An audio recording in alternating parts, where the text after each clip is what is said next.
തൃശൂർ പാലപ്പിള്ളി കുണ്ടായിലെ ജനവാസ മേഖലയിൽ ഭീതി പരത്തുന്ന ഒറ്റയാനെ മയക്കുവെടി വെച്ച് പിടികൂടി മാറ്റണമെന്ന ആവശ്യം ശക്തമാകുന്നു.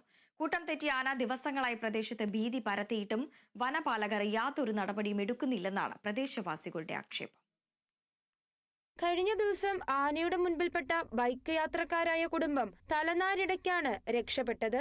റോഡിന്റെ വശങ്ങളിലുള്ള തോട്ടങ്ങളിലും പറമ്പുകളിലുമാണ് ആന തമ്പടിക്കുന്നത്. പല സമയങ്ങളിലും റോഡിലേക്ക് ഇറങ്ങുന്ന ആനയുടെ മുൻപിൽപ്പെടുന്ന യാത്രക്കാർ കഷ്ടിച്ചാണ് രക്ഷപ്പെടുന്നത്. തോട്ടങ്ങളിൽ ടാപ്പിങ്ങിനിറങ്ങുന്ന തൊഴിലാളികളും ഭീതിയോടെയാണ് പണിക്കിറങ്ങുന്നത്. തൊഴിലാളികളെയും പരിസരവാസികളെയും ആക്രമിക്കാനെത്തുന്ന ആനയ്ക്ക് വനപാലകർ സംരക്ഷണം നൽകി കൊടുക്കുകയാണെന്നാണ് നാട്ടുകാരുടെ ആരോപണം.